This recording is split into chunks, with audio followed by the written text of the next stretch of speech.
staff. And if we add more staff, then obviously we couldn't eat the entire 101,000. So I commend your creative solutions. I also think it's beneficial how you looked at like the hot meals at Willow Springs. This is an opportunity to evaluate what are we doing that we need, what can we adjust. So it sounds like you're doing a good analysis of that too, which is great. And it's opportunity to evaluate. So that's, yeah, and I'm with you. I think that's such hard work, and you know, whatever we can do to encourage and make that a little less painful. I mean, to carry that load is a lot to ask. Mm-hmm. So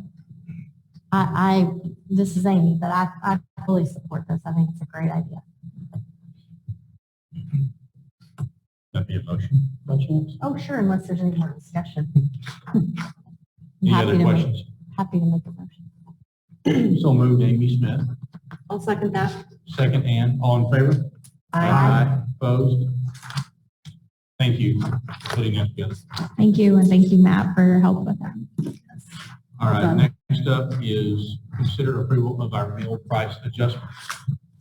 So yeah, again, a couple of months ago, we talked about, and we brought forward to you kind of a student nutrition all-around update, and we talked about the meal prices. And I think I know I mentioned at that point that it had been 9 years since a review of the student nutrition meal price had been completed, so that we would be bringing that forward at some point.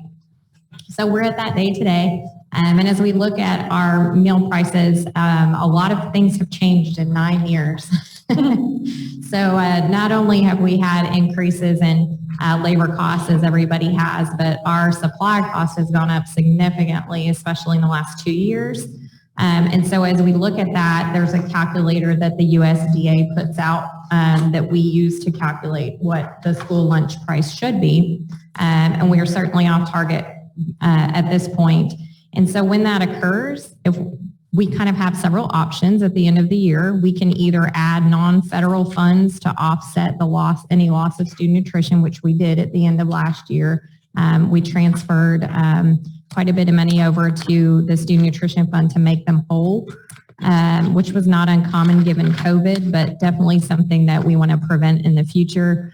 As we look at what our increased meal prices, sometimes you'll pull from the fund balance, so you can pull from student nutrition fund balance, but ours was 100% depleted by the end of last year, which was what caused the need for the general fund transfer into the student nutrition fund. So this is something we want to definitely take a look at. There's some examples of the supply cost increases that have been experienced just even in this school year. And that is when you can find those things. I think there's been some creativity around some of the meals at times. Certain items were not able to be achieved. I think even paper supplies, you know, we hear a lot about people not being able to find the supplies that they need. So at this point, we would like to make a recommendation just really for simplicity, and hopefully so this is not something we have to recurringly bring before you, you know, every so often, is a $1 per meal price increase across the board. And so we put together a chart that shows you each campus and their current rate and the proposed rate and the amount of that increase. So as we looked at these, we also wanted to get an idea of what we think the financial impact would be. And oftentimes, you know, people get a little bit concerned that if you implement a meal price increase, you might have a reduction in participation. And I've faced that several times, and I've never seen it actually come full circle as much as you think it would. Oftentimes, our student nutrition meal prices are far lower than what people are paying outside of the school district. So we're estimating that an increase to the student nutrition fund of $51,887 would be borne by the $1 increase in the meal price. And so we do think that we would be able to especially implement this year without having the impact at the elementary level, because they're not paying for those meals this year anyway. So it kind of gives us a little buffer for people to get accustomed to that. So you'll see some additional information that was secondary, and then here is what we would estimate for next year. So crystal ball here. We don't really know what's going to happen. There's a lot of conversation around if the government would choose to extend the no-cost meals. But for now, TDA, USDA is saying everything's going to go back to normal next year. So we just wanted to take a look at that as what would that look like if we went completely back to normal next year. We believe we would have a pretty significant increase to the tune of about $235,136 that we would be able to generate in additional revenue if we were operating that full regular program. So is there if we change the price on the K through 6, does that affect the reimbursement and what we could receive back through the program as it's existing, or does that not change for the rest of this year? That wouldn't change for the rest of this year, is that correct, Matt? The program that we're operating right now is the entire school year. It's already a set fixed price that they're reimbursing per meal, so that's not affected. What we have on there doesn't matter. And that rate is supposed to increase in January with the program that we're doing now. Okay. Soon it will go up some, but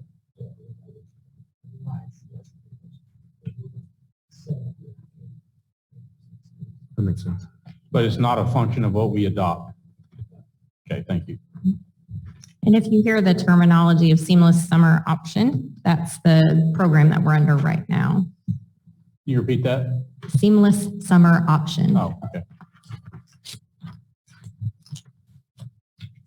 So we did want to provide just some additional information. A lot of programs are looking at meal price increases, especially with the prevalence of general fund transfers that districts, well, at least districts that did not have, overabundance of fund balance. A lot of districts that had substantial fund balance in student nutrition found themselves in quite the opposite position just, a year and a half, 2 years later, based on what happened with COVID and the lower participation. So there's a listing here of other districts and some of the rates that they have for their meals. Do you remember how much we moved from our general fund to cover the deficit last year? I want to say it was 230,000 somewhere in there. Was it 175? Okay, because there was some of it was fund balance that was left in student nutrition. So we operated at a deficit that was possibly more than that because we had some fund balance previously. Correct. And so the increase of the 235 that you're projecting should get us back to basically a baseline, so that makes sense.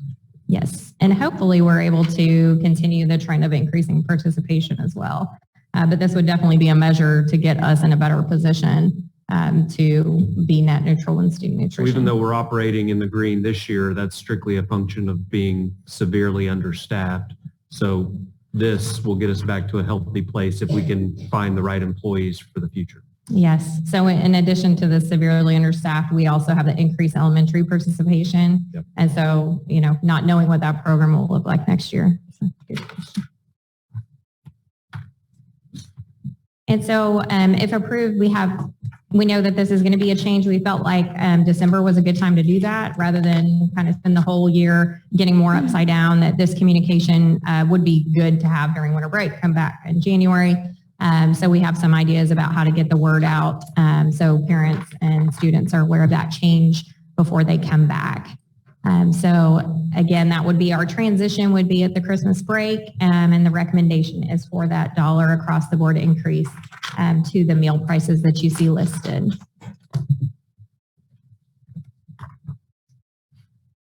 So historically, over 9 years, how often do people raise their lunch prices? Like, is it? I don't think I've ever been in a district that didn't do it at least every 4 or 5 years. I don't know if you want to add to what you've heard from like other districts in the area. Part of that is the calculator that John was talking about that requires the difference between a free reimbursement and a paid reimbursement. So I guess we came out with this calculator to help make sure that it was equitable, that our free kids are not paying something for paid kids. So right now we are 52 cents behind on that. We had a fund balance before, so we can kind of absorb that. That was an option that we were allowed 62 cents will go up to 65 cents next year for our schools that are on national school lunch program, so those K-6 schools. So if the program that we are on now goes back to the national school lunch program next year, then we would have to raise rates. Plus, it won't make us do more than 10 cents every year, but we would have to, we're talking every year 10 cents just to make up to, the 65 cents. So I think it's much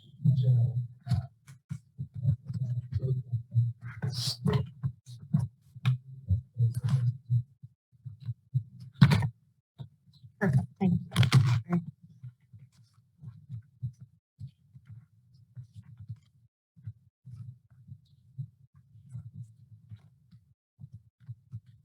Any other questions?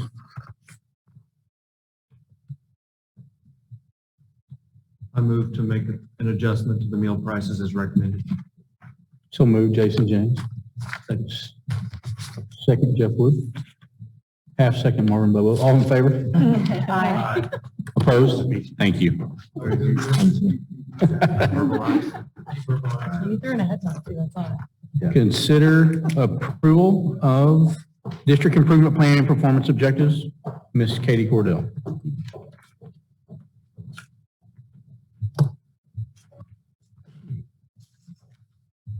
Good evening, board. We are on page 91 in your board book, and we also have this document displayed up here. This was posted publicly on Friday afternoon as well. This is a 3-sheet view at our proposed 21-22 priorities and performance objectives. At a previous meeting, you updated our district board priorities, and those are reflected accurately in this document. Annually, a board of trustees is required to approve the performance objectives as part of the district improvement plan. And this is what we have here for you. And that guidance comes from board policy BQ legal. On page 1, that priority number 1 is primarily focused on academics. And you will see in performance objective 1, 2, and 3 that we are talking about some very specific goals. The first 2 are 3rd grade, and then the 3rd one is 8th grade. If you'll note performance objective number 1 and 2, there is also a notation on there about House Bill, that being a House Bill 3 goal. House Bill 3 requires boards of trustees to have 3 goals annually. 1 related to 3rd grade reading, 1 related to 3rd grade math, and then 1 related to college and career and military readiness, CCMR. Those are embedded in this, and those are performance objective 1, 2, and 6 on this document. If you will note on those academic goals, you'll see a starting percentage. So on that first performance objective, the 3rd grade students on STAR reading going from 68% to 73% at that meets level. That baseline, that 68%, was set based on our spring 2020 STAR score performance. When we've done that, as you can see, on performance objective 2 for mathematics in the 3rd grade. We also talked at a previous meeting about social studies at the 8th grade and some important work we are doing in that course and in that grade level. Because that is a focus for us, it was very important for us to make sure that this was part of our district improvement plan. And so you'll see that that is performance objective 3. Then we also have number 4, where we want to address any performance gap in student achievement that exists on the STAR as well. Performance objective 5, we're looking at masters. So the difference there with 5 is we are looking at those students that can maybe achieve at that next level, making sure that we are supporting them in that next higher level of achievement as well. 6, I mentioned, was the college and career readiness goal. You will see that that is an interesting goal to have on here because we are doing very, very well, particularly as compared across the state. We are at 97%, but we are required to have a college, career, and military readiness goal. And so we've stretched ourselves there and said that we would like to get that to a 99%. If you'll note on number 7, we have utilization of formative assessment data to differentiate instruction and promote student growth. Our teachers are constantly formatively assessing our students to make sure that they are progressing on their learning targets. And if they are progressing, they're also looking at what that student might need next in order to support them in terms of enrichment and extension. That formative assessment process is very important to us in terms of serving each of our students' academic needs. It's basically the data based on that individual child that we have to do that. So we're lifting that out. And then performance objective 8, using those evidence-based practices that address the needs of students for special programs, positive behavior interventions and support, including interventions and support that integrate best practices on grief-informed and trauma-informed care. You will note that there is a little HB18 out to the side there. This is required as part of House Bill 18. So all districts are required to have this as part of their district improvement plans. Then number 9, Lovejoy ISD will implement a comprehensive school counseling program to include guidance curriculum, responsive services, individual planning, and system support. Again, this is required as part of House Bill 18. We, of course, have a comprehensive guidance counseling program in place. As with all of our areas, we're always wanting to stretch ourselves and are very much focused on best today, better tomorrow, and continuous improvement. And so we will always take the opportunity, even though that's legislatively required, we will also take the opportunity to look at what we can do in that area in terms of growing and improving. And then if we look at number 10, we are developing a plan to implement professional learning communities. I mentioned before that we've had some initial training of our administrators, and we are very excited about continuing that learning and building our capacity as an organization so that we, again, are able to meet all of our students' individual academic needs. Do you have any questions about priority 1? I have a question. So one, I always appreciate stretch goals, but just curious on the stretch of some of these, where do we come up with those numbers as an example? So how do we go from 20 to 20? Maybe just give a little context of how you guys decide what's the target. That's a great question. So of course we look at currently, right? We look at current, we look at past performance. We have conversations, it's collaborative. So we had a conversation with our district and campus administrators, including our curriculum coordinators, about what they felt would be an appropriate stretch goal. Given the interventions and the resources that we are also able to put in place, we want to make sure that those goals stretch us to make progress, but that they are also reasonable within the designated time frame. It's a great question. So the delta is not determined by the state. So the state in HB 3 and HB 18 says you have to have this as part of your district improvement plan, but then you have the, I guess, latitude to decide what the appropriate goal is. You are exactly right. Absolutely.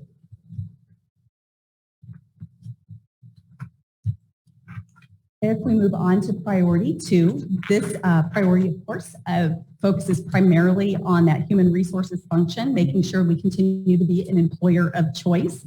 Our first performance objective in this area is focusing on that recruitment and retention of high-quality team members who exemplify our culture, our educator profile, and align their actions with our core values. Our greatest asset in serving our students is our staff.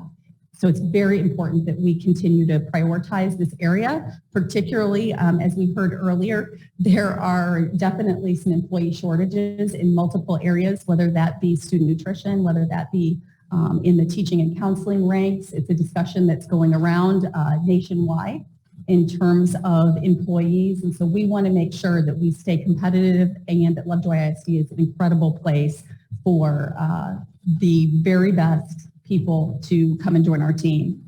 And then we are focusing on growing our people. And that's what Performance Objective 2 is about, providing that differentiated, research-based professional learning for continued professional growth and development. We are focused on learning, again, that best today, better tomorrow. And if we're putting kids first, that means we are constantly asking ourselves, what do our students need us to learn next to better serve them?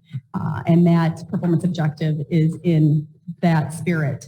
If you look at performance objective 3, review and refine the interviewing and hiring process to support the hiring of excellent staff, making sure that we're operating both effectively and efficiently. You'll recall that that was a goal in my year 1 superintendent goals that you approved. We are excited to share that we've been having some really thoughtful conversations about that, and we'll be bringing that forward at a future workshop and be able to focus on implementing that this spring during our spring hiring. Any questions on priority 2?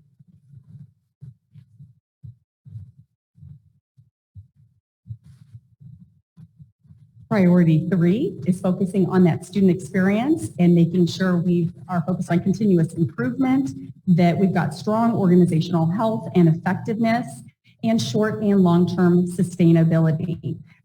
You'll note that we added, when you all approved these priorities, some information about the financial assessment and intentional strategic financial planning, including that zero-based budgeting. Performance objective 1, during the spring of 2022, we will implement a zero-based budgeting process. Dr. Duplessis and her team has already kicked that off internally. That zero-based budgeting process is an internal process. We will bring you some updates throughout the spring at some future workshops.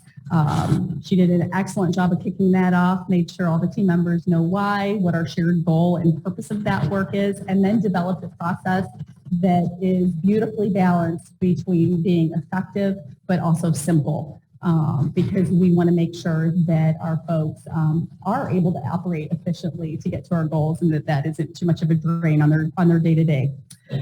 Then performance objective 2, during the 21-22 school year, Lovejoy ISD will launch a financial sustainability committee that includes parents, staff, and community members. That has been launched, and we will continue to do that work. Performance objective 3, during the 21-22 school year, Lovejoy ISD will launch the Lovejoy 2030 strategic planning process to include students, parents, staff, and community members. Any questions on priority 3? Priority 4 focuses on our community connections and on that communication both internally and externally with our stakeholders. Performance objective 1 in that area is focusing on the evaluation of our Lovejoy Scholars Program, including a cost-benefit analysis of tuition-based versus non-tuition-based enrollment. We'll be talking more about that this evening. Then performance objective 2, implementing a third-party communication audit that includes stakeholder feedback and input. Once we have our Executive Director of Human Resources and Communications on board, this is some work that they will pick up. Mr. Parker and I have been having conversations with Region 10. They provide some of these communication audit services. It's incredibly important to us that we have strong communication, two-way communication with our stakeholders. So we'll look at what improvements can be made in that area. And then number 3, initiating development of partnerships with business, higher education, and community organizations that benefit our students, district as well. Those partnerships, what we're really looking for are creating opportunities that would not otherwise be available to our students. Any questions about priority area 4? Moving on to priority area 5, which focuses on safety and security. We are going to implement additional security communication protocols and tools. We will conduct monthly safety drills and provide training to our staff and community. And we will also review processes for mental health and behavioral threat assessment as well. While we have all 3 of those things in place, given security is such a critical function of our organization, it is always important to us that we keep this at the forefront and that we are keeping our practices current, and that we are also keeping sharp in those practices. Are there any questions I can answer for you regarding the district improvement plan performance objectives? I have a comment. I'm going to go back to priority 2. So similar to the work that was done on priority 1 of setting target goals, what I think would be good to consider is if we hire the right people, get the right people into the right positions, and we develop our people well, then we should probably set some goals around retention rates of our talent. And knowing where we have been historically and then start measuring that by campus and by functional area. So that you can see over time, are we doing what we need to do to support our students by having the right people leading and working and executing at whatever level by campus and then by functional area. So something I would suggest to add in there because you can be very specific. That's great feedback. That longitudinal data is very important in that area. I had a similar comment around really tying to retention piece and the empowerment and growth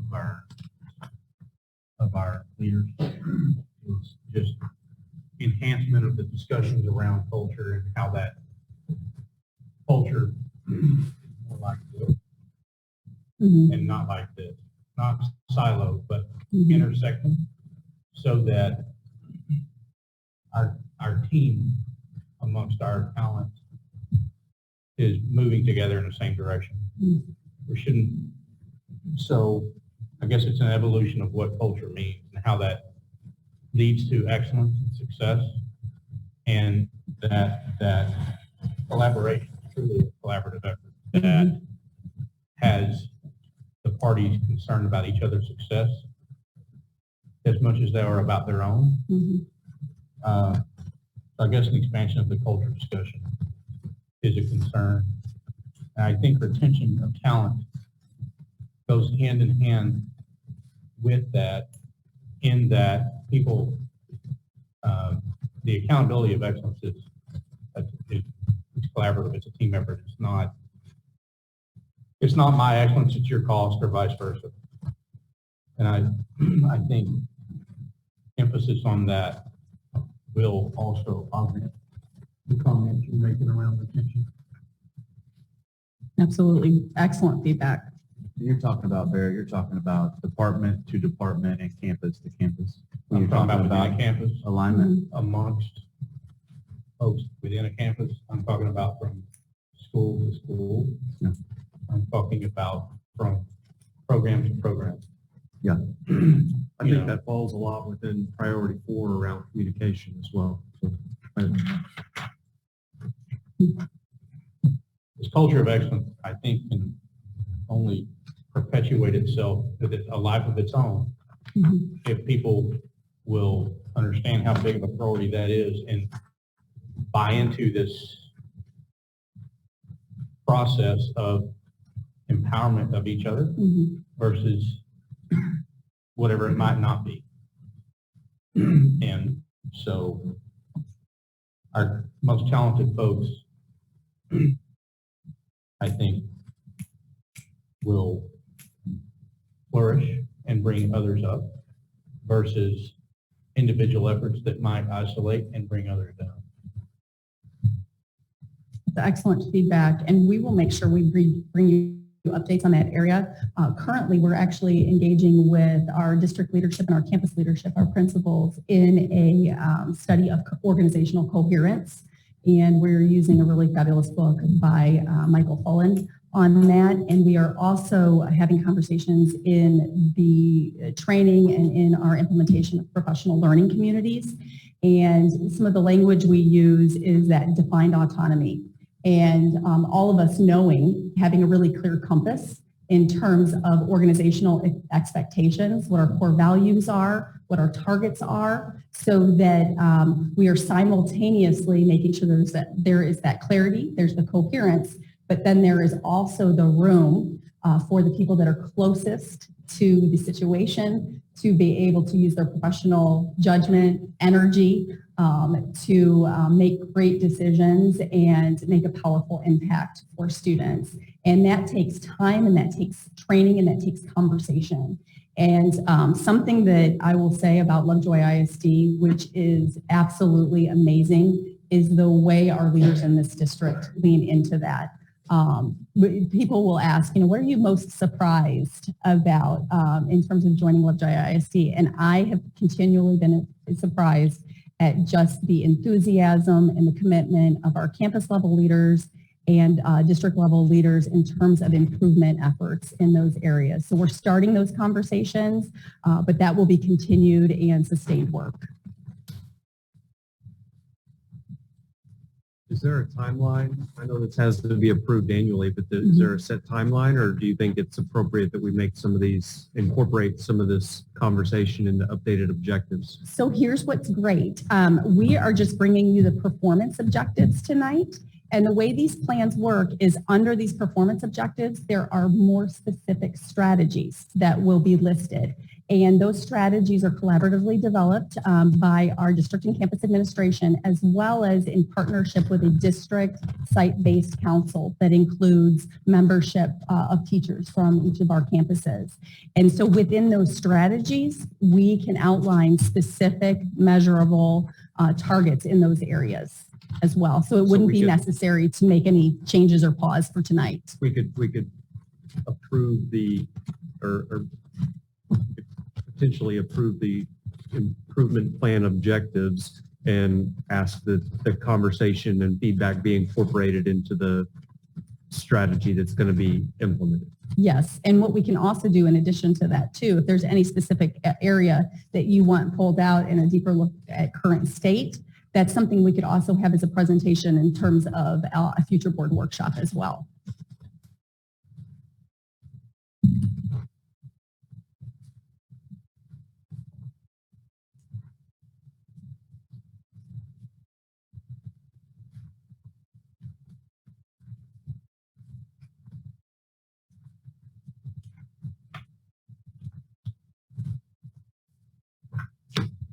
So, stuff there, in commentary.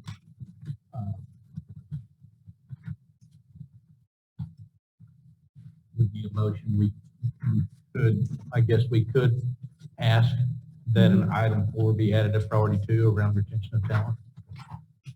Absolutely. In our motion, we could ask for that. You correct? could, you Yeah. could. If you look at priority 2, performance objective 1, it's in there, but if you wanted to pull it out specifically, we can do that.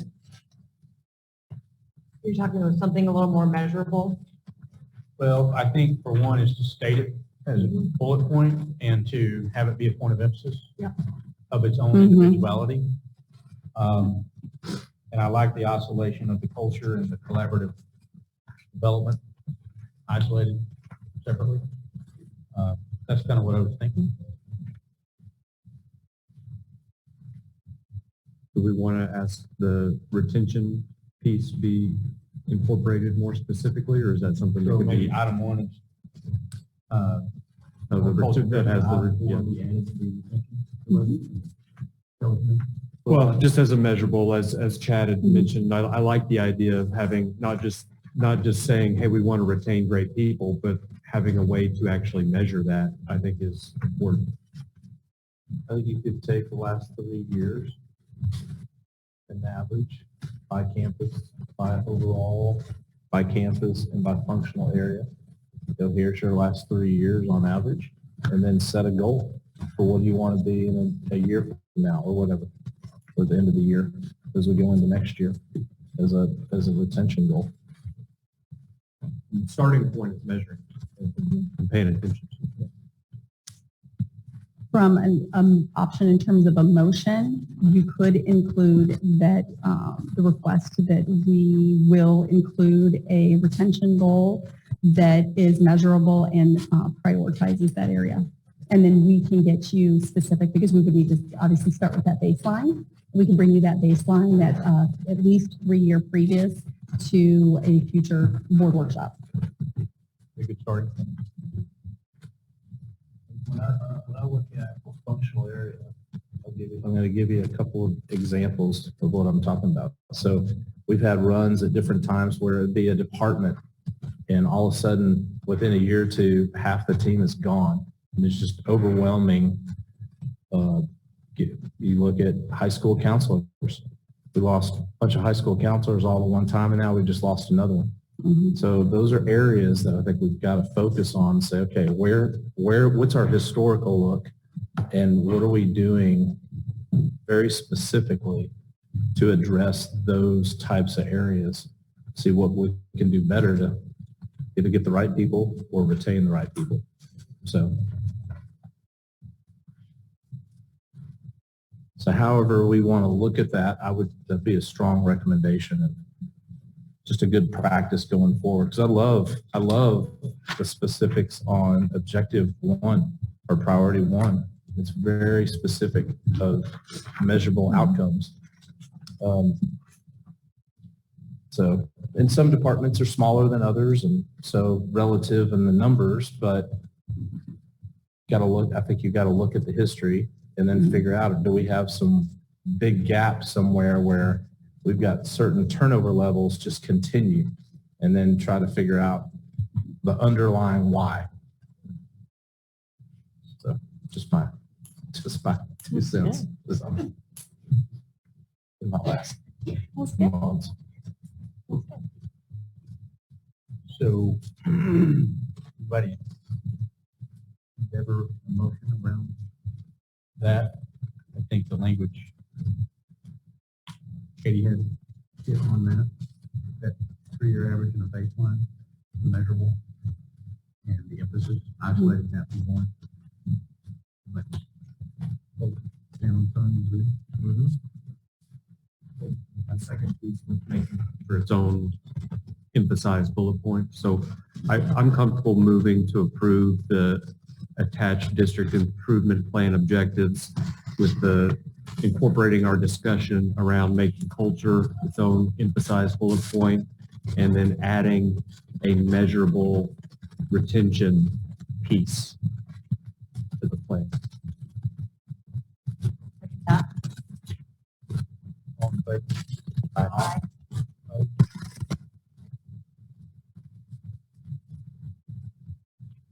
Item 7.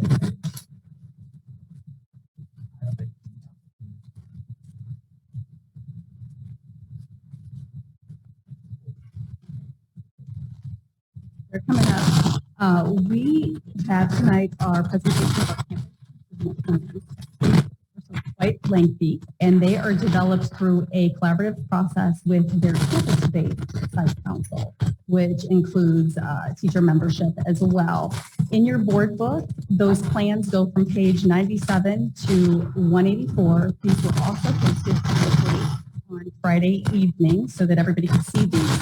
One of the challenges with presenting these plans in a formal meeting is oftentimes if we go through every single thing, it gets very diluted, and then nobody takes away anything from that conversation. And so what we've selected to do is to have them list out one of their priority performance objectives that are on their plan, and speak to you specifically about how they identify that as a performance objective, as well as detail some of the strategies that they are implementing to make sure those are in place.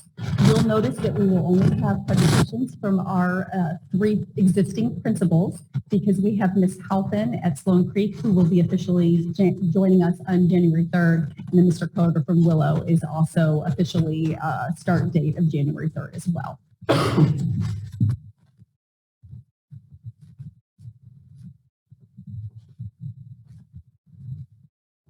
Good evening.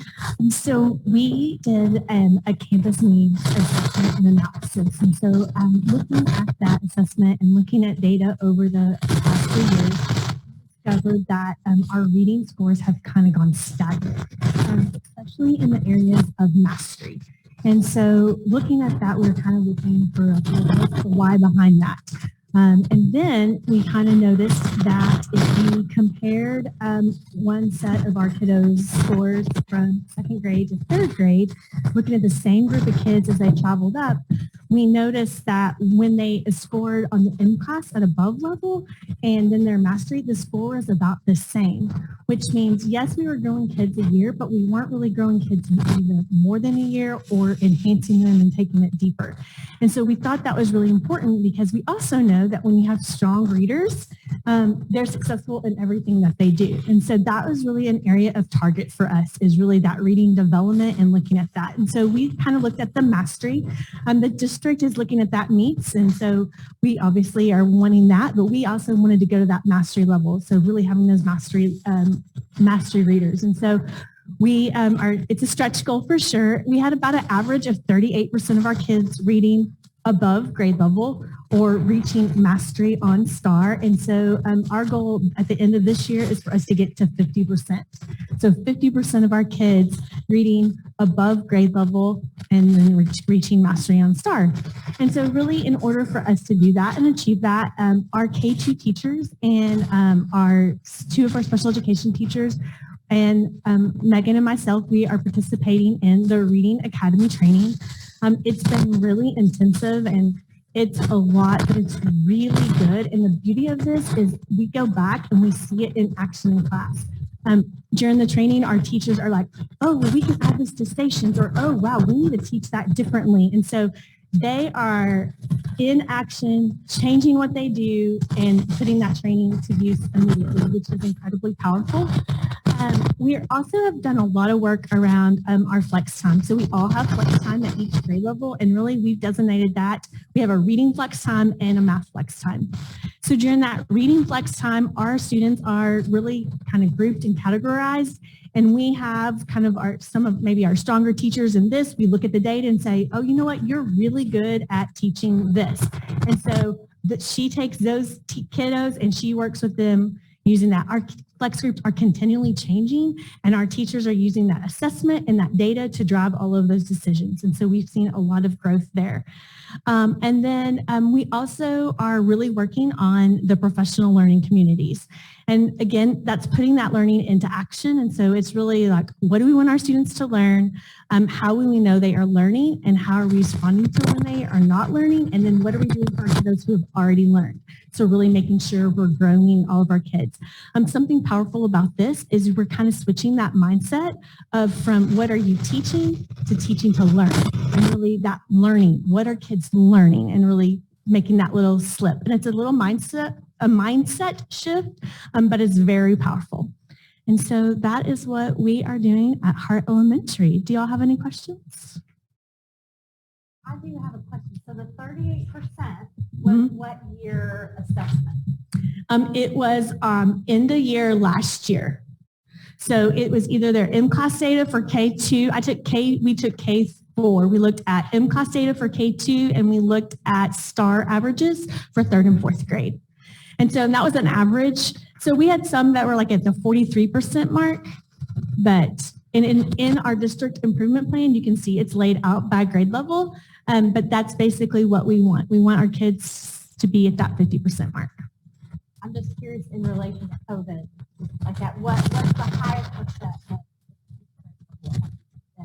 So that's a great question. I'll be honest with you. So if you look, we've kind of been hovering around the last 3 years, probably at like that 45% mark, especially in STAR for 3rd and 4th grade.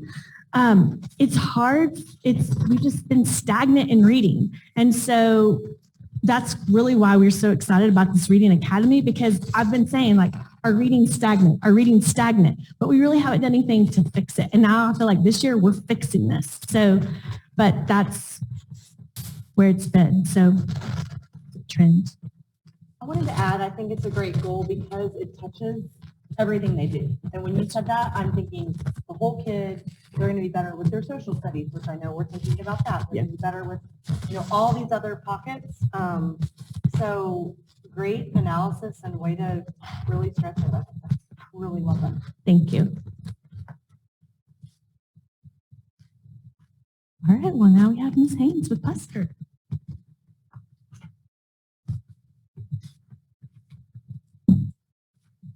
Well, you could almost copy paste what our priority is at Puster this year as well. We focused on priority number 1, and the objective I chose for tonight is a K4 goal of every student achieving a year's growth in a year's time in reading specifically. That's always our goal, but this year it's a little bit different because of where our students are coming to us as a baseline. Our teachers are master differentiators, but this year it's the X Games in differentiation because of the unique experiences that our kids had during COVID. Whether it be the virtual learning, we have some students who haven't been in school since March of 2 years ago. A lot of students were pulled for homeschooling or for private schooling, and so we have gaps that we wouldn't normally have to start the school year with. So really, that is our goal that will be measured by DRA and M-class assessments. There are benchmarks within those assessments that show growth over time, that show specific areas within reading where we know we need to target. Our teachers are working, as Wendy said, in professional learning communities collaboratively. They're really learning to work collaboratively as brand new teams this year.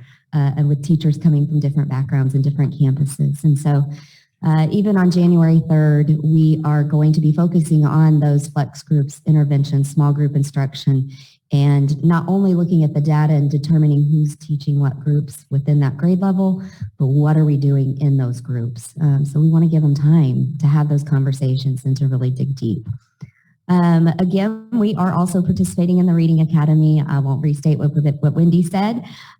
Same, we love it. We're learning a lot from it. We are, as I mentioned, becoming very prescriptive about our Tier 2 and Tier 3 interventions to ensure that we're reaching every kid. And I will tell you right now that while our goal is a year's growth, none of our teachers are satisfied with that. They want every kid to be where they need to be by the end of the year, and they are working really hard to make that happen.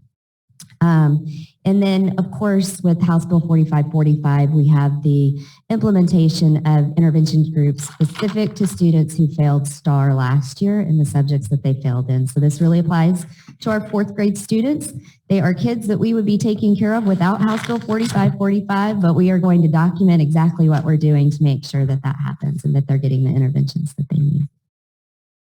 Any questions for Buster? I'm anxious to see you guys close this gap because it's going to probably be pretty impressive. I think you're going to really make some really great strides with how intentional you're being, which is exciting for kids who they just didn't have a choice at what happened.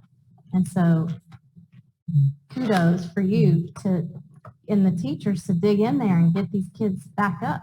Awesome. They're already seeing some of the fruits of their labors, and I'm talking on the teacher side as well as our kids are finally starting to feel some successes as well. So we are seeing it, and we do expect big gains this year.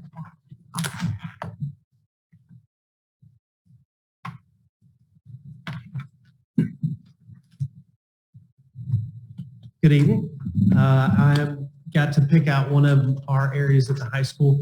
And really, I've talked about this one in the past, and it's really around the social and emotional needs of our kiddos. Obviously, coming out of COVID and back on campus full time, we knew that was going to continue to be a challenge. Felt like we had made some progress last year through some intentional social emotional learning time. And we just wanted to beef that up and continue to grow that and really look at kids on a couple of different ways. Obviously, a lot of times when you hear that word social emotional learning, we think, oh, these may be some kids who are struggling emotionally. But the real truth is that program, and we have a curriculum, and it's a meaty curriculum, really doesn't just deal with that. It really is around developing people, developing kids socially and emotionally. The 3 bullet points there, that's really what the curriculum is built around. Self-awareness and self-management, starting with themselves. Who are you? And really just identifying themselves, knowing who they are, how they feel, really just understanding what drives them. And then moving to social awareness and interpersonal skills. So that moves to the people that they deal with. First working on me, know who I am, then understand these are the people that I'm with. And then responsible decision making, and that's really that balance between here's me, here's you, and how do I do that well. And so that's what the curriculum is around. We're in year 2 and think it's very valuable and important for growing our kids. We've also added this year, and we've just really done it very relatively recently in the last month, but similar to how we have a CAT at the high school, the Center for Academic Training, where kids get designated supports academically. We have a similar room where we're providing those emotional supports for some students who need that. And so that's been a change, but it's been a really good change and needed addition for some of our kids who need it more often and some who don't need it very often, but it's important when they do. So we've been able to do that this year and really focus on continuing to work with our kiddos in that way.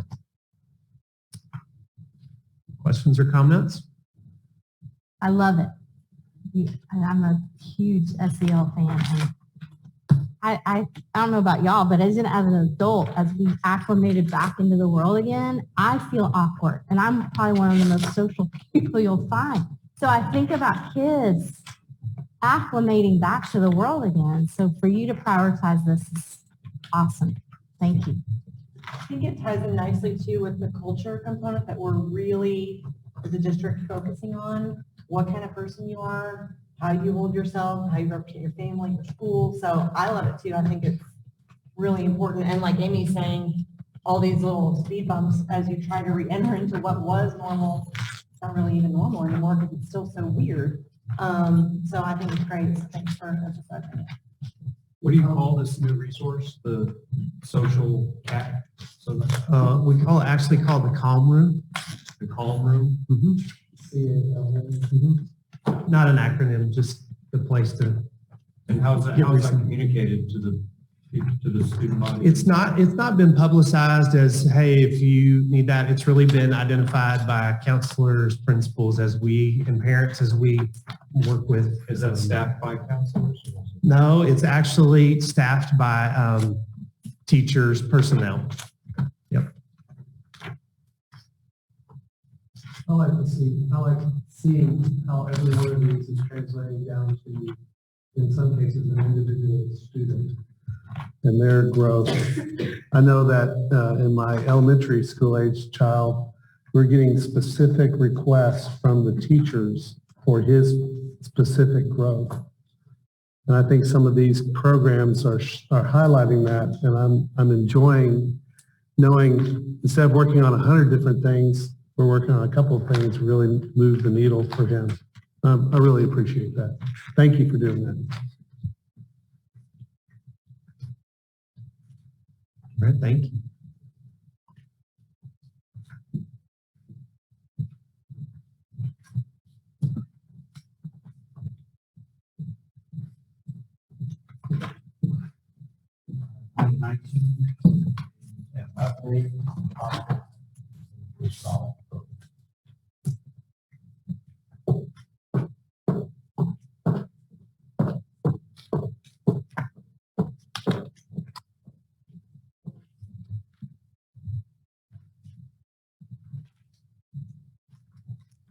Thank you, board. This evening, we have an update on our Lovejoy Scholars Program and then a recommendation for possible action. Our Lovejoy Scholars Program is a limited application-based enrollment program for students living outside of the Lovejoy ISD boundaries. This program has been in place since 2013. And as we know, the Lovejoy experience is desired by many families, so this is certainly an attractive program. This is some basic information about our program. When we say application-based, we are looking at particular areas in terms of criteria. That would be attendance, academics, and behavior. So we're looking at no serious infractions. We're looking at a level of academics that would give us information that would support the likelihood that the student will be highly successful in Lovejoy ISD. And these things are reviewed upon application of the student. So the parent goes through an extensive application process, provides information. Some of the information comes directly from the student's previous school district. And then these applications are reviewed by different staff members, and then a decision is made on whether the student is admitted into the program or not. You can see that from 2013 to 2021, this program has certainly grown. This sharp increase in growth from 2020 to 2021 had to do with a change in this program. Previous to this school year, 21-22, students were charged a fee to be part of Lovejoy ISD. They had to meet all the application criteria, and then their parents paid a fee. In the spring of 2021, that fee was eliminated, and it is not currently a tuition-based program. You can see here our current enrollment by grade level. You'll see that we are particularly high in kindergarten and ninth grade, 2 spikes there. We look at the enrollment grade level by grade level. So when we are admitting students, we look if we have room at that particular grade level. Would adding that student require us to add additional personnel or not? If we are not required to add additional personnel and they meet all our application criteria, then they are able to be admitted to this program. We currently do not have any seats available at our elementary. We have some waiting lists there. We still currently have some potential spots available at the secondary level. You can see here a historical look at tuition. From 2013 to 2014, it was $8,000 for K through 6 students, $10,000 for 7 through 12 students. In 2017, 2018, that tuition was increased to $9,000 for K through 6 and $11,000 for grades 7 through 12. And then you see currently that the only fee applied is that application fee to cover basic processing. We also have a very simple slide with some cash-only revenue, and you can see that dramatic difference in the cash-only revenue is because of not charging tuition in 21-22. That small amount there is from that $150 application fee. And for everybody else's benefit, cash-only revenue does not include funding we receive from the state. That is correct. Thank you for pointing that out. Cash-only revenue does not include the funding that is received from the state. And here are some financial comparisons. So we're looking at the 2019-2020 school year compared to the 2021-2022 school year. You will see that we had 108 students in the Lovejoy Scholars Program last school year. And in our current school year, we have 331 total students. This financial comparison shows that in 1920, the money that we were able to bring in from this program, both from tuition and state funding, was almost 1.8 million. And then in 2021, 2022, our current school year, thus far with the 331 school students, that is approximately 2 million.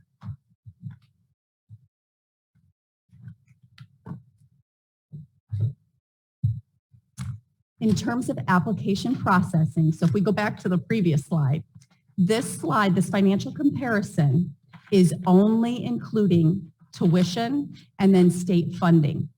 What is not being subtracted from here is any costs encumbered by the district. So one thing I would like to point out, there is a significant difference between processing the applications and ending up with 108 students as compared to 331 students. And so that's why I have this slide here to really kind of enrich that previous slide and go deeper with this information.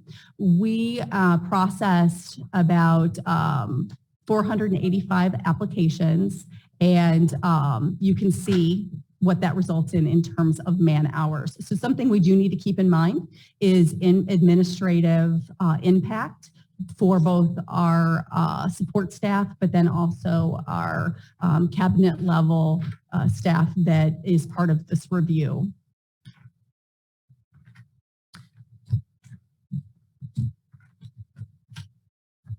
The end of the first semester is always a very important time to look at current programming and analyze where we're at, because we will be coming back in January, and in January we get very serious about planning for the 2022-23 school year. So this would be, I feel like, an appropriate time to pause, to do some additional study, to have some conversations in some future board workshops about the program, bring you all additional data on the program so that we are proactively able to have conversations about where the program is headed for the 2022-23 school year. Because one of the decisions we will have to make sometime this spring is obviously whether we will move forward in 2022-23 with it being tuition-based or there just being the application fee. What questions can I answer for you? So confirming, just for the public, obviously, on the funding side of this is the basic allotment comparison. So you take tuition plus basic allotment in your top piece. And at the bottom, it's the basic allotment on the state side. That is correct. So that number is the basic allotment. So if a student is enrolled in a CTE course or multiple CTE courses, or they are part of a special program like special education, we actually receive additional funding for the state for that student. But what we've done is just taken this down to the baseline. So when, those members of the community were involved in the budget process last year, they saw a number of about 8,300 per student. This is just the basic allotment at 6160. And I take it that 83 number would be an average of tier 2 allotments averaged out over. Absolutely. So that's where the 83 comes from, is the tier 2. So That is correct. On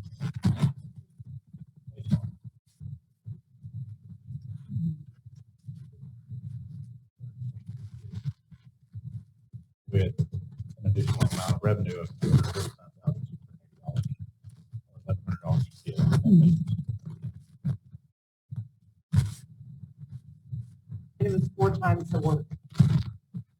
On the administrative side, it Right. is Meaning the extremely- processing, that's what I meant. Right. You're looking So at 600 versus 2,400 our, hours. yes, our district is very desirable. So you can imagine the number of phone calls on a daily basis, and then the number of applications that are processed. And that is a very time-consuming process because that has to be done very thoughtfully. And we have to make sure that we have done a thorough review of the criteria.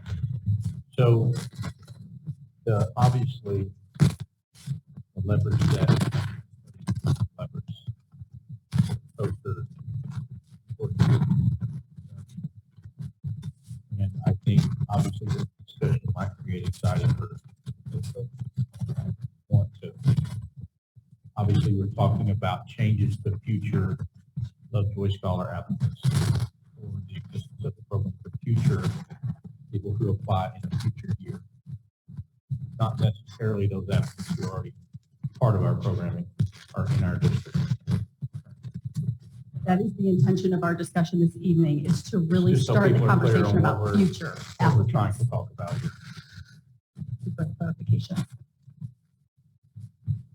So your proposal is, Our proposal is that we pause 21-22 current school year in enrollment in Lovejoy Scholars to give us time to do some analyzing of the program and bring you all data and information for your review and consideration at some upcoming board workshops and or board meetings so that we can thoughtfully and proactively have a conversation about the future of the program for the 22-23 school year as it pertains to new applicants. so when we adopted this program, we had a limit or a cap on the number of applicants we could take. 350. 350 would it not? Okay. We're almost at that cap anyway. and we had 22 seniors. We've had to shut down some grade levels, have we not? We have had to, we are always going to make sure that our residents and their children are prioritized. So what we do is we always leave enough room. So if we have a resident enroll their child, there is room for them at that grade level. And once we've reached a certain point in terms of the number of available seats at that grade level, specific to Lovejoy Scholars, we close that grade level to Lovejoy Scholars. Well, certainly, I'm in agreement that we need some serious analysis for future endeavors in the Lovejoy Scholar Program. Certainly taking on, of which we value every one of, not to confuse the two, but future students taking on at a rate of $1,100 a kid is not sustainable. But we need to figure out what that total funding is, because we only have this one component. And we need to figure out the effects on the staffing, so obviously that analysis needs to be robust and needs to be done well, so we get an accurate picture of what we've done versus what we may do in the future.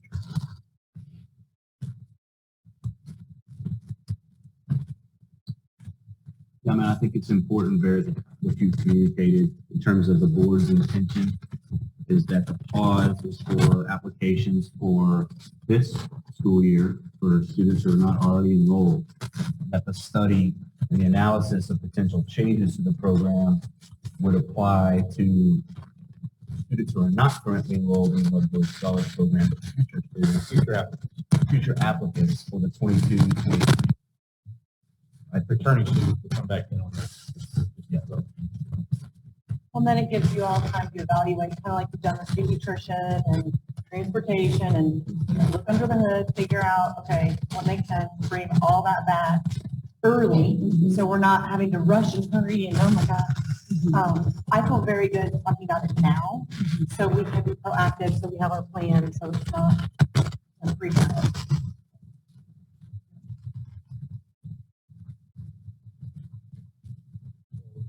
That being said,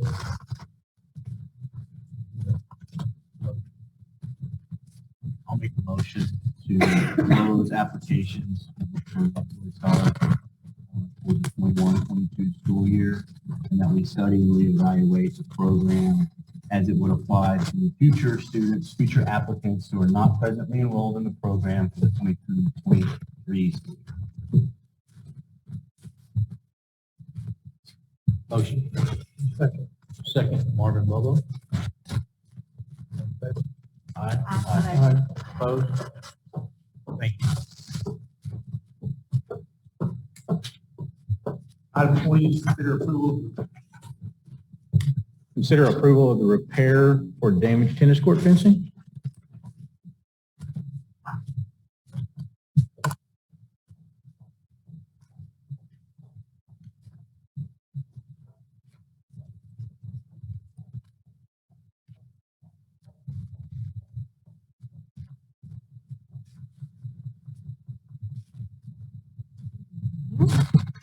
So if you have been by the tennis court behind high school recently, you've seen that there was a little bit of wind damage. So we had some impact from the last windstorm in November, and so we have looked at the repairs necessary. And we looked at our district vendors. Our low bid was $11,071.40. So what we are seeking approval for is the use of bond funds for this expenditure. As we've continued to discuss, we really don't keep that type of fund in our typical maintenance budget, and it's to the district's benefit. We do have existing authorization under the bond funds that we recently sold and under the last authorization that the board gave for athletic-related projects. However, we just wanted to make sure that we brought this before the board for formal approval. So, given our focus on excellence in our athletic programs and the investments that we've made thus far, I know this is a repair. Are our tennis facilities up to speed? I believe so. I'll be honest, I haven't done a thorough assessment, but everything I've viewed just in being out there and seeing how everything's functioning, it seems that everything seems to be doing well. Unfortunately, this event has precluded our community from being able to use the courts in the last little bit, so we wanted to make sure it was safe. And just to verbalize it, I know we have insurance, obviously, for damages. It's probably well below our deductible. Likely, yes. I will say, and I don't know,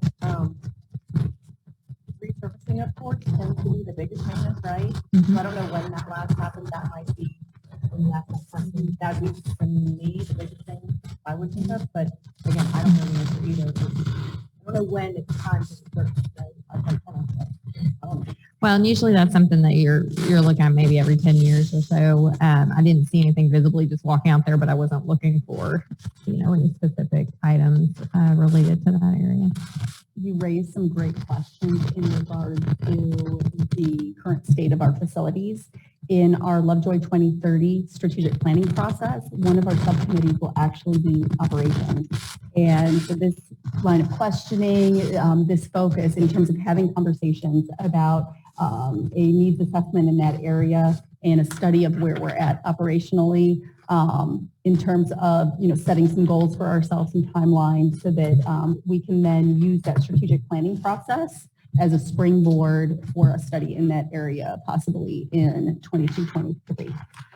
And then we know when it was last done, and so we can plan for whatever needs to happen. So to piggyback on what Barrett said.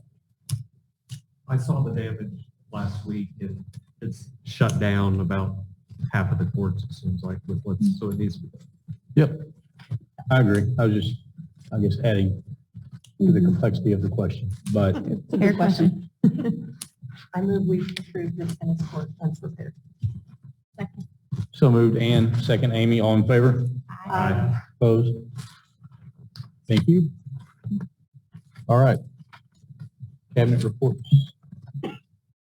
I'll give him a minute to walk up here. My timing's been off all night anyway. So we'll kick off with our finance and operations update. We've had a lot of activity in the past, a lot of activity in the past few weeks. So some exciting things. We have kicked off the Financial Sustainability Committee. We've kicked off our zero-based budgeting process. Have a brief update on electricity price extension, which we mentioned earlier. A quick state funding update, how that impacts our forecast, our 5-year forecast, and then our facility improvement, just a quick update because of some questions that were asked last meeting, which were good. So again, we keep bringing to bear our theme for 2022, 2023. The theme for the budgeting process is reframing our story. And so pertaining to our focus areas and how we want to build up, especially around the pillar of financial sustainability. This is something we always bring forward in our financial discussions. And so it was really exciting on the 7th to kick off the first meeting of the Financial Sustainability Committee. And we even have a snazzy logo, so I was pretty excited about that.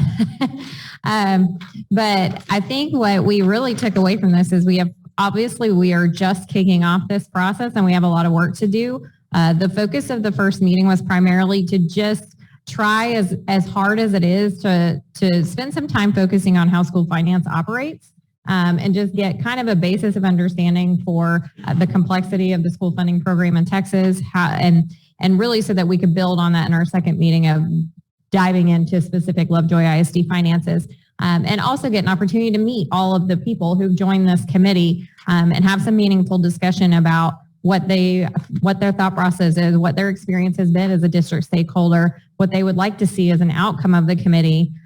So I will say one of the things that I frankly didn't expect coming out of the meeting was for it to be so inspiring. To be honest, I surround myself with a lot of nerd people. We really like to do finances. And the reason we love to do it is because we know it's giving back to a mission and something of great importance. But when you're in a room with a lot of other people who like spreadsheets too, it's really exciting. But it may have been a little bit more exciting when you have that many people in a room who love their community and they really care about what's happening and they all have a different experience and a different lens, but they're all coming together, giving of their time and their energy for the sole purpose of advancing the district and really with a desire to provide financial sustainability for all stakeholders. So that was just really a wonderful experience. And so I'm really looking forward to digging in on January 11th as we continue that work and get more specific on some of the outcomes we want to see as a result of the committee's work and detail into our finances and do some benchmarking discussions. So you'll see the rest of the dates for the meetings on the slide there. And these are the members of our Financial Sustainability Committee. So if you see any of these folks around town, please express our sincere gratitude for the work that they're doing. And there's a fun picture. So we did take a moment at the end of the last meeting to take a picture with the group. So we also have summarized some key takeaways from each meeting that we think will be helpful as the rest of the community gets to view the work coming out of that committee. So the first 3 takeaways from that first meeting, really as we focused on school funding in Texas, was first and foremost that enrollment and attendance are the key drivers in our Texas school funding formula. So sometimes it may seem that we talk unendingly about enrollment and attendance, but it is such a key driver. We talked about property tax collections and how that's our primary source of funding in Lovejoy ISD. And the increases in collections are really balanced by those decreases in state aid. So just kind of discussed all the implications of that balancing mechanism in our Tier 1 funding. The third key takeaway was that tax collections are made up of 2 different rates, the M&O and the INS rate. That's maintenance and operations and interest and sinking. And that's applied to your property's value if you're a taxpayer in the district each year. And each one of those types of funding can only be used for that sole purpose. So M&O funds can only be used for operating the district. Debt service funds can only be used for our capital programs. So those were just the key takeaways we thought we would share out from that committee's work. And I'm very much looking forward to the next meeting. We also kicked off the zero-based budgeting process. And so briefly, since it is not something that every school district does, we provided a brief background on what traditional budgeting looks like versus a zero-based budgeting process. So in essence, we share that a zero-based budget is really a method of beginning by, instead of beginning, or excuse me, I'll start with the traditional based budget. My page was stuck together. The traditional process for a lot of school districts years ago throughout the state was to look at your prior year budget numbers. You just pull last year, slap it on a piece of paper and decide what might have plus or minus from last year and make a few adjustments and move on. That method unfortunately does stress your former expenditure level. So really you're just focusing on hopefully what you had last year was real good. It doesn't prioritize all of your items. They're all in the same bucket. And really unfairly focuses on things that might be additive or removed. So the focus is really what might have changed. It's more accounting oriented, but it does focus on keeping that status quo as opposed to reevaluating all aspects of one's budget. So with the zero-based budgeting process, we're really starting from that zero base. And the point is really, what are we leading for in a specific area? What are the things, the strategies that we want to implement that are going to get us the best value? What is our top priority? And then build our budget around that rather than just kind of pulling over from prior year. So it really is meant to align the budgeting process with the objectives of each given area. It's meant to be proactive to help us cut out things that may not be necessary. A lot of times in schools, we just kind of have things that we've always had and we may not necessarily go back and evaluate what value they're bringing to us. Zero-based budgeting is more decision-oriented. It focuses on a growth mindset and the idea of continuous improvement.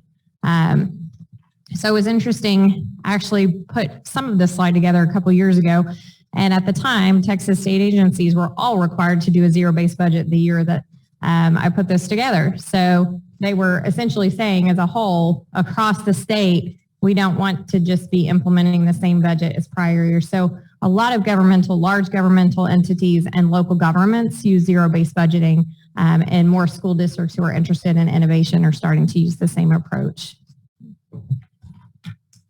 So the kickoff meeting that we had on the 9th was with our district leadership team. So we just shared information on what a zero-based budget is, what we're expecting, what the timeline is, and really what we did is we shared a little template that we put together to try to make this process as simple as possible. We know how important financial sustainability is, but we also know how important the work that they do in their areas is. So we want to make the process as simple as possible. So we did provide a template so they could list their areas that they're leading for. They could create their budgets accordingly. We provided 2 years of prior budget to actuals for each area for them so they could kind of refer and build. So that is where we are with that. So we'll be meeting after the break in the middle of January to start reviewing initial requests as a result of that zero-based budgeting process. So each of those leaders will bring their budget. They'll review that with their cabinet member, and then we'll review it with the finance team. And then we'll have some conversations back again on what that final allocation would be. So one other update since last month is our electricity pricing. So I did bring before you a month or so ago that we had the opportunity to extend our agreement with TASB for our electricity pricing. This is only for Puster and Lovejoy High School that are on our Encore deregulated area. So for those two campuses, we have been with TASB for some time. They facilitate a cooperative. Our current contract rate is 4.418 cents per kilowatt hour. And so we had the opportunity to extend that from the initial ending of that contract date of June 2028 for 67 months at a lower rate of 4.346 cents per kilowatt hour. So it was just an opportune time to extend that. Really, it provides us with some financial dependency on that. Utilities are the second highest expense in our budget after payroll. So it's one of those areas we always want to be attuned to anything we can do to save even a little bit. So that was executed December 2nd. So I know you may not all be here in 2028, but I hope you are to enjoy our slightly lower electricity rate at that time.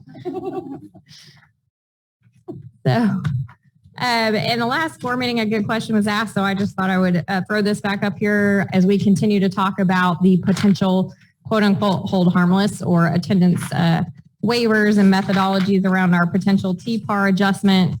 We went through all this recently and discussed the change for the first 6 weeks and the potential to have an attendance rate adjustment depending on what our last 18 weeks attendance rate is in this current year.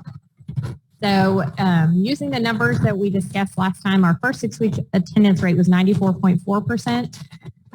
Using the lower of the first 6 weeks attendance in 1920 or the last 18 weeks of this current year, we're pretty sure we would end up with the last 18 weeks of this year because our attendance rate during the beginning of COVID when remote learning was on was exceptionally high. So if we use the last 18 weeks attendance rate we had in 2021 as just kind of a bar at that 95.9%, if we use that rate, if that's what we achieve in the last 18 weeks of this year, compared to the 94.4% we had for the first 6 weeks, our estimated benefit would be $70,000. And again, that would be at that, if that last 18 weeks is 95.9%. So just being able to apply some of those dollar values and analysis as we look at what our projections are. We've done a little bit of work in updating our projections from the last time we shared those with you. So I just wanted to bring that forward as we continue to monitor and update based on what we're seeing. So our enrollment projections are still based on the prior demographic report until we have an update here in the next few weeks. This projection I'm going to share with you is using the projected TPAR adjustment attendance for the first 6 weeks. So in this projection, we're assuming we'll get to the 95.9% for the last 18 weeks. We're using the actual second 6 weeks ADA, which we didn't have last time, is now 95.1%. So we were better in the second 6 weeks. And we're assuming a 96% ADA after the second 6 weeks, which we're kind of bouncing around a little bit all over the place. So hopefully we're able to keep that.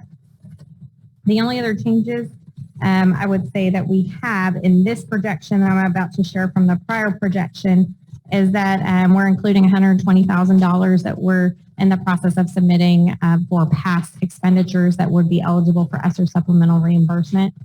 So we have not received that yet, but it is our absolute projection that we would, and we're continuing to put that data together.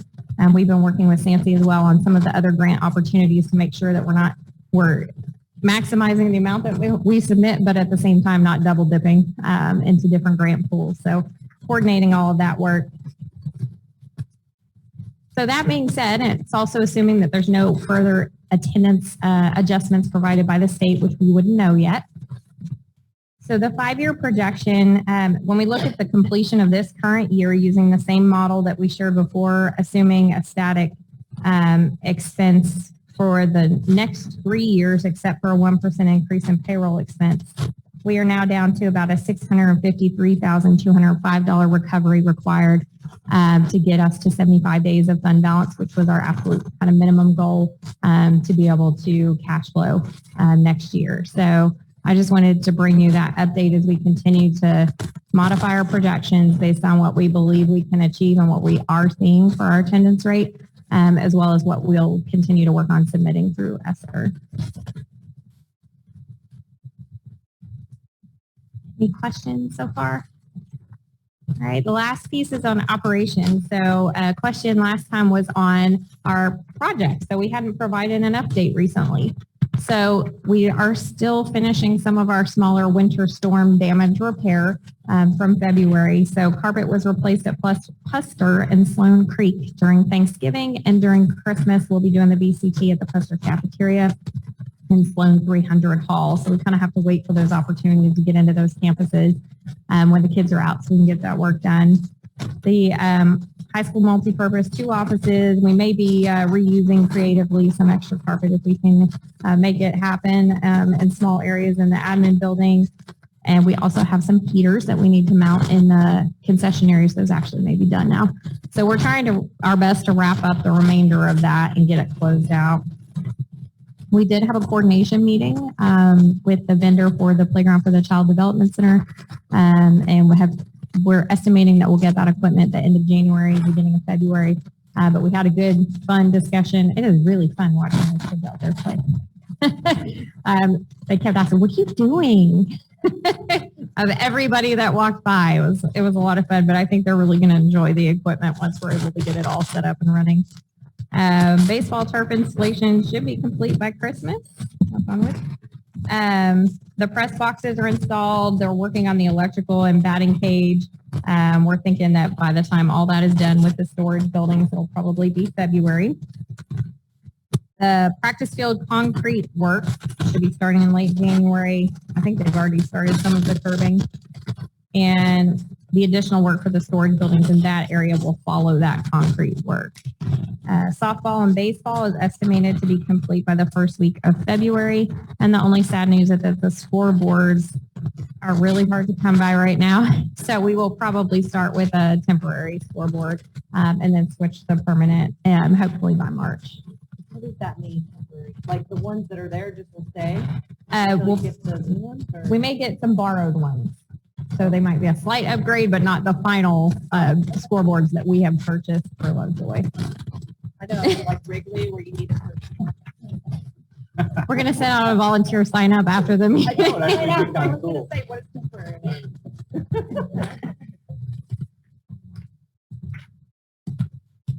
So that is all I have. If there are any questions about the finance and operations update. I'll hand it over for curriculum and instruction.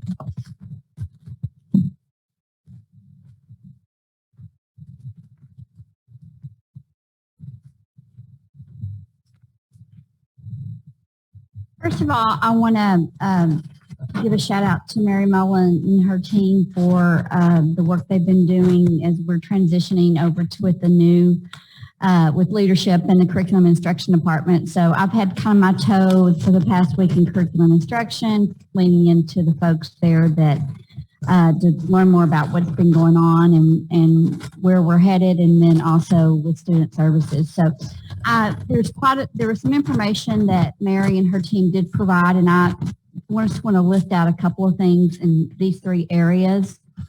Under curriculum instruction, Holly and Wendy talked about the reading academies that their teams are going through right now, and they are correct. The training is incredible. But it's just like anything else. Once we train, it's going to be important that we have time to practice, reflect on it, and adjust our practices. And so that piece about coaching is going to be critical as we move forward in supporting the teachers as they move forward and implement these incredible strategies that are coming forward. So that's a big piece. We do have Jessica Ackerman that is leading the academies, but also assisting teachers with problem solving and coaching with as they're applying these new strategies in their classrooms.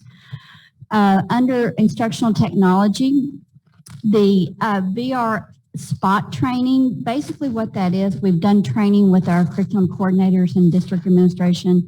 And what that is, it's a software that allows a teacher to, when they create a YouTube video for instructional purposes, rather than having a student go to YouTube and search it, they can actually create their own link and send it to the student. So it's a little bit more of a security approach when our students are accessing YouTube rather than just going and searching through the site. Also, ClassLink is our single source sign-on that our students and teachers use to access their learning resources, and we've had some updates on that as well. And then on advanced academics and GT, there's a lot going on. We're getting ready to begin testing of our kindergarten kiddos in January and February. That's always a fun time.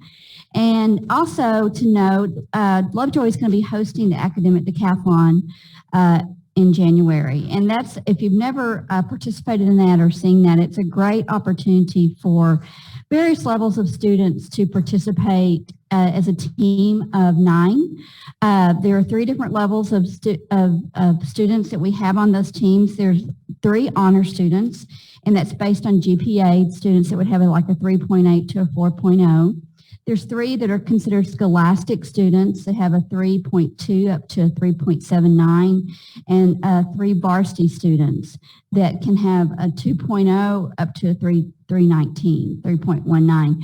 So it's kind of a balance of some of our students, and they also award scholarships through this as well too. So we're excited about hosting it. I cannot remember how many teams Bree told me that we had. Do you remember that are going to be attending that, Mary? Pretty significant number. So there's a lot of work that's been put into that. So, and then of course the advanced academic banquet is coming up in January as well too. Looking forward to that. Any questions about curriculum instruction?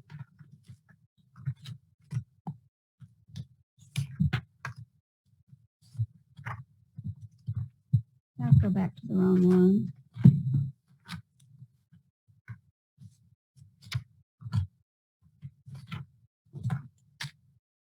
There we go. Okay. Okay, I'm going to talk a little bit more about attendance again. And I just thought the timing was important that we revisit this and just bring forward, because we had some discussions, of course, during the Financial Sustainability Committee meeting the other night. Just a reminder that this is the most significant driver for funding in our, that the district receives from the state. And just we have this information that we put out for our community as well, that a 3% reduction in yearly average ADA can cause the district to lose about $800,000 in funding. And then that if we have an increase of 1% in yearly ADA, it can fund up to 3 teacher salaries. So those are just some facts that we've put out there. There's many more. It's also remembering that the cost is about $50 a day that we lose when a student is absent, and that just a reminder that the attendance that's taken at 10 a.m. determines the ADA funding. So we've been in cabinet and with our principals and even our assistant principals talking about what can we do to, not just, we talked about incentives, but we've also talked about what are we doing when our students are not in school? What actions are we taking as administrators and as teachers? So we've gotten some information out there to our parents about how to help increase the ADA funding, and kind of looking at some of the reasons maybe why students are absent. Is encouraging that when students or parents schedule those healthcare appointments, that they allow the student to be on campus by 10 a.m., so early morning appointments or after that time period. And even if you have an appointment, still show up at school. That we are able to count the student present if we have a medical note. The reminder about scheduling family events that are within control of families, that it's not during when school's in session, and when possible, using student holidays that are built in for travel rather than days that we're in session, and then just considering limiting the number of days when students are not in school for extracurricular events not covered by the state. And we've even had some discussions about, so what is covered and what is not covered, and we're going to work on better communicating that to our students and to our parents as well too. So we've heard a lot about, okay, it impacts funding, but at the bottom line is we really want our kids in school because it's best for them to be in school and attending class. So just to give you an idea of what some of these steps are that would be taken. If a student is absent for 3 or more days or part of the days within a 4-week period, we're initiating a truancy prevention measures, and I'm going to go over those measures in just a minute of what that might look like. We might end up sending a warning letter to the parent or guardian. A lot of the times we want to pick up that phone and have a conversation, and many times that's done by a teacher or a campus administrator. Also, if we're seeing that it's a pattern, then having conferences with parents and just kind of finding out what we can do to support the family and maybe what's causing the student not to be in attendance regularly. And then of course you can always, we can access the truancy courts, but that's kind of a last resort if we go that route. So when we talk about prevention measures, it might include where we assist a student, we might have a attendance and behavior plan. It might be sometimes if students are not in attendance, they can get credit if they're participating in school-based community services. We involve our counselors, mentoring. There is a teen court program that we've had some students participate in. And basically it's just anything. So if there's services outside of, you met our new social worker earlier, we might access the counselor or the social worker on what are some services outside of the school that we might can assist the parents. So for example, if the student's having problems with transportation or the parents working hours where they cannot get the student to school or picnic, then we would try to find some help support them in transportation. And then step 4 is if truancy prevention measures do not work and the student fails to attend schools in 10 or more days within a 6-month period, we will consider filing that through truancy court. So overall, we want to ensure that we're communicating that we as a school district are providing support and outreach to our families to assist with regular school student attendance, message the importance about good attendance, and this is not just involving principals, it's involving counselors, it's involving teachers, any of us who have a role in ensuring that it's clear we want kids in school. It's important that you're here. If you're having trouble getting here, then we need to help you along the way. And then, of course, implementing some school-wide attendance incentives. Any questions about attendance and truancy? Okay, thank you.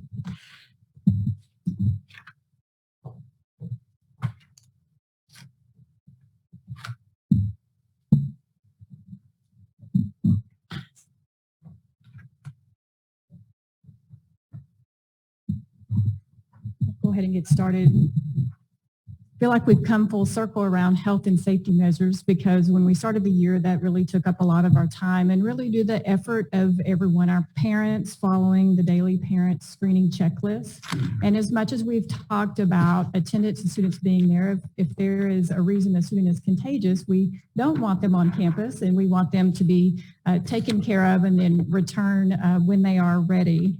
Our operations, our custodial staff, our campus administrators have done a fabulous job of just continuing to keep up best practices. So disinfecting, cleaning, trying to make sure that whether it's COVID, flu, anything else that's out there, that we're just trying to stay on top of it.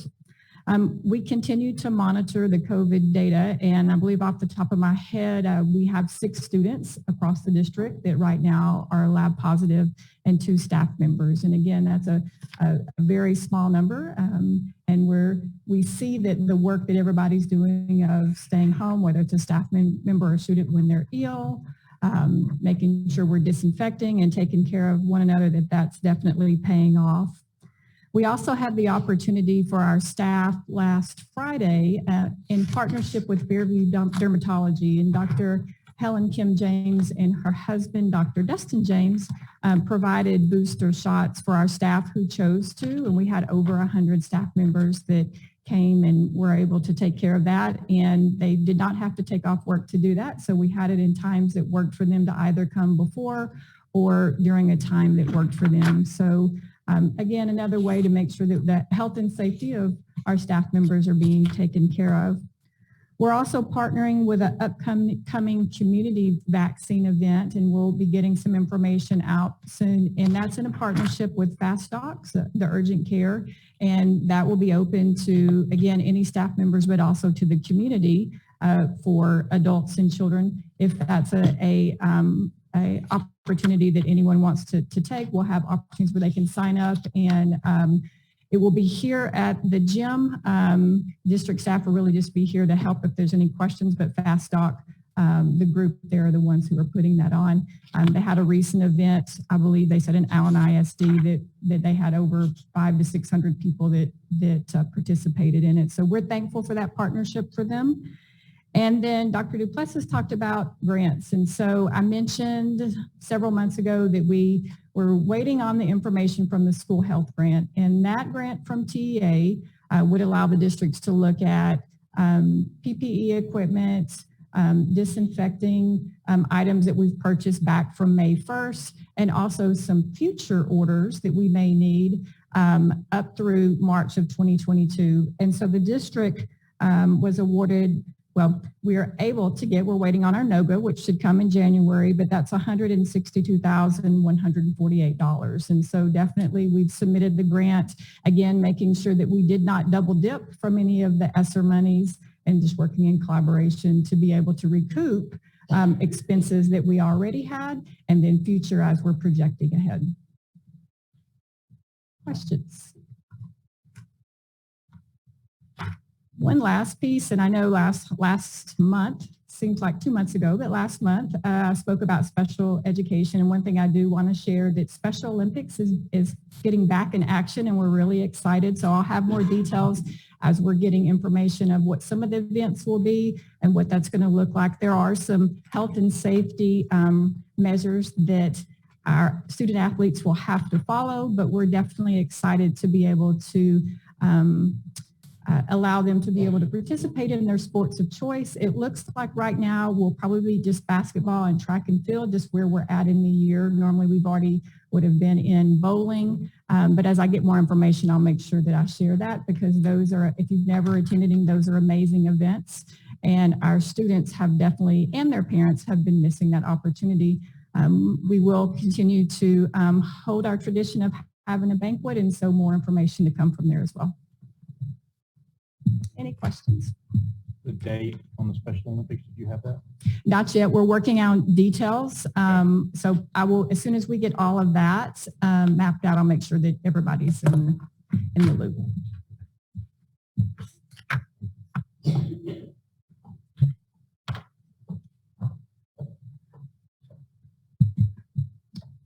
I have a communications update for you. Just one item under communications. On January 3rd and January 4th, we have our, those will be 2 days where we have professional development days for our staff before our students come back after the Christmas holidays. Tuesday, January 4th, we'll have our mid-year convocation, and hopefully some, if not all of you, can join us. We have it's going to be an opportunity really to bring everybody back together, build some momentum with our staff, get everybody excited. This Christmas break is going to be extremely important for our teachers. They spent all summer long getting ready, trying to prepare for a school year that they didn't know what to expect, and they've done a phenomenal job. So these 2 weeks that they're about to have, they finally get to unwind a little bit, enjoy their families, enjoy their time, and then we're going to try to ramp up again and get ready for a strong second semester. So we're going to celebrate them. I know Ms. Cordell at our convocation at the beginning of the year really spoke to our staff about, we've got all this stuff going on around us, but it's really important to remember about why we do what we do in education. Make sure that we focus and stay centered on our students. And so she's going to refocus our why on that day. And then we're going to have a little bit of fun. We have a lip sync battle that's going to be that we're going to, not we, staff are going to participate in. We have 7 time slots. So we have 6 campuses. So Puster's going to have a team, a lip sync battle team. Puster, Hart, Sloan, Willow, the high school, the Lovejoy Child Development Center, their staff is going to have a team. So that's 6 time slots. We have 1 more left, and we saved that for the board. So if you guys want to put together a routine, and we would love to see you. You're going to be judged on your creativity, your costume, your performance, and your ability to lip sync. So just by the 15th, which is in 2 or 3 days, all the songs that the different groups are going to be, they're due to me. So if you'll just send me your song, you can work on your routine over the break. Okay. So we'll be looking have forward. a work commitment that day. Me too. So good luck. I'm gonna go get the job. If you can't do that, we would love to have any or all of you maybe be judges. So if you can make it out, we'll take that as a backup. So, and then we'll also have student performances as well. We're going to have orchestra, band, cheer, probably Majestics. They'll come out and have increase the energy level at mid-year convocation to welcome back the staff. So that's the communications update. Next is human resources. If you'll remember at the very beginning of the year, a lot of our auxiliary staff, especially our bus drivers, we had a shortage. I can't tell you how much work and effort I know Bruce Coachman, Donna Holden, the whole transportation department has done as far as going out and recruiting more bus drivers to be able to decrease the amount of time buses spend on route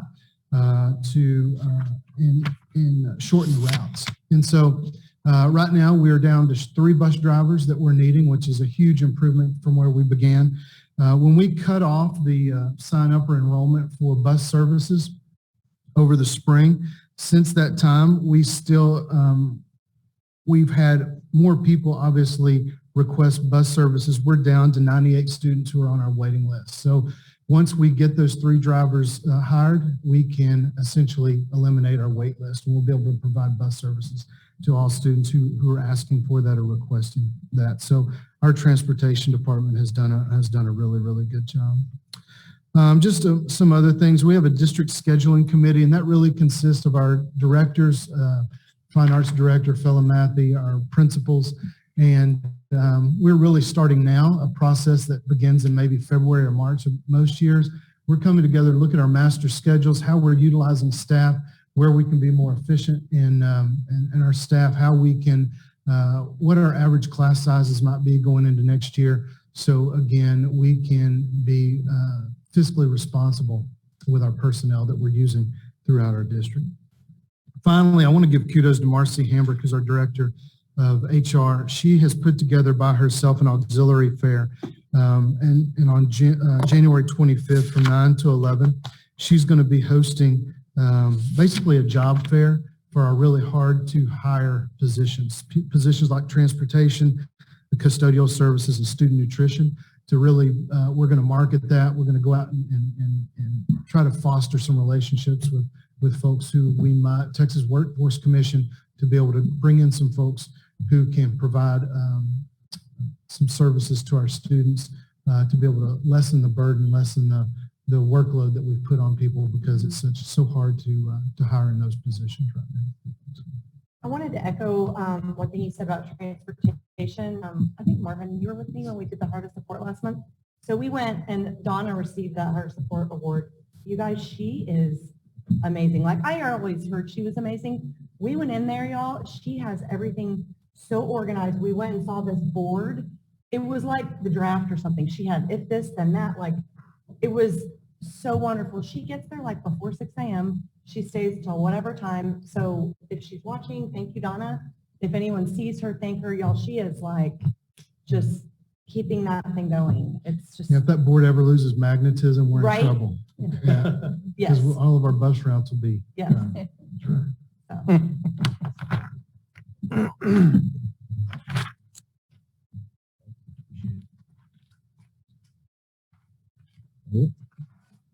All right. Thank you very much. Item 22, Ms. Cordell. Thank you. We had the final performance of our Fine Arts Festival on Friday night. It was incredible. Little Judy Moody and the students did a remarkable job, and that really was a great finale to a wonderful Lovejoy ISD tradition, and I felt so thankful and grateful to get to experience that for the first time. There were over 3,000 pieces of student art that were up on the walls throughout Lovejoy High School. And when I think about that, think about those art teachers. They made sure that there was a piece of student art from every single one of our students in the district hung up on the walls so that they could feel that pride and show off their work to their families. And that is a tremendous amount of work and just, I think, speaks to their level of commitment. And then we had over 20 performances. So we had theater and band and orchestra and choir. Our cheer had a performance, and it was absolutely delightful to get to be in the room with the amount of talent that our students have and with the wonderful teachers and directors that are supporting them and doing these very remarkable things. I was so incredibly grateful. Went to a couple phenomenal band performances as well. And then over the weekend, I know Mr. Wood was at the Great East Texas Shootout this past weekend, where our boys varsity basketball teams were the champions. I think we went 6-0 at that this weekend, which was extremely exciting. I know I'm ready for some basketball. And wanted to share how excited we are that this time of year is a really important time for our staff to restore themselves, replenish themselves, and reconnect with their loved ones. Our teachers and staff went into this school year with some challenges. It had been a difficult spring, and many of them worked all summer to make sure we could start the school year successfully. And then if you'll recall, just about as the school year was starting, we had a wave of COVID that brought some uncertainty and brought some challenges in terms of our staff having to really pivot and be flexible, which takes energy. And they did a remarkable job of doing that and taking care of our students. And we are so thankful and grateful. But what that means is that this time of year is so important for them to reconnect with the ones that they love, replenish themselves, because one of the hallmarks of our profession, and most certainly of the staff in Lovejoy ISD, is that our team gives way more than they are contractually obligated. They really give their heart and soul, and the amount of time and the amount of heart that they put in sometimes can be at the detriment of themselves. And so we always want to give them the reminder that it's very important to take care of themselves and their family because they and their family and their health are the number one thing. And we know that we want them to be able to serve our students in our district long term. And this winter break, with all the blessings of this season, is such an important time for that. And so as a cabinet, we wish them every special moment and the time to do just that. Awesome. Thank you, Ms. Cordell. All right, public comments related to non-agenda items.